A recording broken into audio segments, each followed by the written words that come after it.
বিশাল বড় এক পরিবর্তন করা নার্সের স্রোতের জীবনে। হ্যাঁ বন্ধুরা, ভিডিওতে লাইক দিয়ে দেখতে থাকুন। স্রোত যে মুহূর্তে কিনা হসপিটাল যাওয়ার উদ্দেশ্যে তৈরি হতে থাকে, ঠিক সেই মুহূর্তে স্রোত বলতে থাকে যে আচ্ছা, হঠাৎ করেই কেন আমার মনে হচ্ছে যে আমার ডেটটা কোনোভাবে মিস হয়েছে। অন্যদিকে যখন স্রোত অবশেষে ক্যালেন্ডার হাতে নিয়ে দেখতে পায় যে ওর ডেট ক্রস হয়েছে, অনেকটা দিনই গড়িয়ে গিয়েছে, ঠিক সেই মুহূর্তে স্রোত চিন্তিত হয়ে পড়ে এবং বলতে থাকে যে সর্বনাশ করেছে, আমার ডেট মিস হয়ে গিয়েছে, অথচ আমি এই জিনিসটা খেয়ালই করিনি। এইরকম একটা ভুল আমি কী করতে পারি। অন্যদিকে সার্থক যখন স্রোতকে বলতে দেখছি কী ব্যাপার স্রোত, তুমি ক্যালেন্ডার হাতে নিয়ে এরকম করে দাঁড়িয়েছো কেন সংসেজে, বলো তো। অন্যদিকে স্রোত বলতে থাকে যে না, সেরকম কোনো কিছু না। অন্যদিকে স্রোত বলতে থাকে যে আগে হসপিটালে যায়, তারপরে এই বিষয়টা নিয়ে ভাবা যাবে। অন্যদিকে হসপিটালে যাওয়া মাত্রই যখন হঠাৎ করে স্রোতের গা গোলাতে থাকে এবং স্রোতে বমি বমি পায়, ঠিক সেই মুহূর্তে স্রোতের অন্যান্য ফ্রেন্ডসরা বলতে থাকে যে কী ব্যাপার স্রোত, কদিন যাবতই দেখছি, লক্ষ্য করছি আমরা যে তোর শরীরটা বড্ড বেশি খারাপ করে দিচ্ছে, তুই একটু ডক্টরের সঙ্গে কনসাল্ট করার চেষ্টা কর না। তুই তো নিজেও একজন ডক্টর, নিজের শরীরের প্রতি যদি এতটা অবহেলা করিস তাহলে কী করে চলবে বলতো।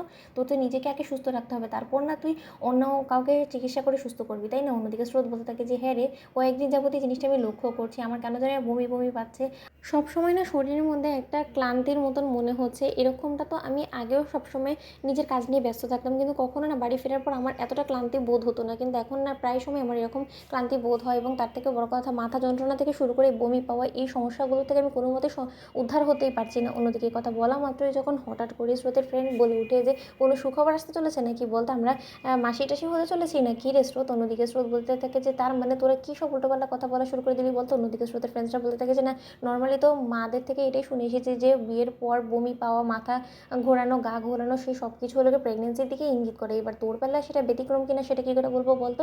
তুই কি বেবি টেবি প্ল্যান করছিস না কি রে, তুই আমাদের আড়াল করে কিন্তু কোনো মতে কোনো কিছু করতে পারবি না, তাই তোকে বলে রাখছি যদি এরকম কোনো সুখবর থাকে তাহলে কিন্তু অবশ্যই আমাদেরকে ট্রিট দিতে হবে। আর সর্বপ্রথম কিন্তু আমরাই এই নিউজটা যাতে পাই, স্রোত বলে দিলাম। অন্যদিকে স্রোত এই কথা বলা মাত্রই যখন চমকে এবং বলতে থাকি যে খুব একটা আত্মীয়ের কথাটা ফেলে দেওয়া যাচ্ছে না, কেন জানি না আমার মনে হচ্ছে যে আমার হয়তো এবার নিজে থেকে সেফটি নেওয়াটাই বেটার। আমি বরঞ্চ একবার টেস্ট করে দেখবো, কারণ এমনিতেও তো আমার পিরিয়ডের ডেটটা মিস হয়ে গিয়েছে। অন্যদিকে কথা বলা মাত্র স্রোত বলতে থাকে যে ধুরা বাবা, আমি কী সব ভাবছি।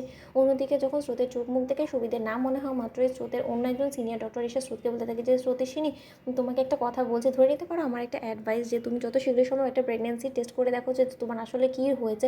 তোমার কোনো না কোনো বড়সড় রোগ হয়েছে, এটা তো নির্ঘাত আমি ড্যাম শিওর হয়ে বলতে পারি, কারণ তোমার চোখ মুখ স্পষ্টরূপে বলে দিচ্ছে যে তুমি হয়তো বা খুব শীঘ্রই কোনো সুখবর দিতে চলেছো। এবং সেই জিনিসটা শিওর হওয়ার জন্য আমি তোমাকে বলছি যে তুমি একটা প্রেগনেন্সি টেস্ট করে নাও, কারণ তোমার এই অপারেশন থিয়েটারে ঢোকা মাত্রই গা গোলানো থেকে শুরু করে এই বমি পাওয়া, সেই সব কিছু কিন্তু ওদিকেই ইশারা করছে। তাই আমি তোমাকে বলবো যে তুমি এখনই কোনো কিছু সার্থককে না জেনে নিজে থেকে আগে শিওর হয় না, তারপরে না হয় এই জিনিসটা নিয়ে সার্থকের সঙ্গে ডিসকাশন করো। অন্যদিকে স্রোত বলতে থাকে যে আপনিও যখন এতবার করে বলছেন তাহলে তো এই কথাটা কোনো মতে ফেলে দেওয়া যায় না। সকলের সন্দেহ যদি ঠিক হয়ে থাকে তাহলে তো এই যাত্রায় এই বিষয়টা এতটা চেপে যাওয়াটা ঠিক হবে না। তোমাদের ভিডিওটি ভালো লাগলে লাইক এন্ড শেয়ার করে সাবস্ক্রাইব করতে ভুলো না।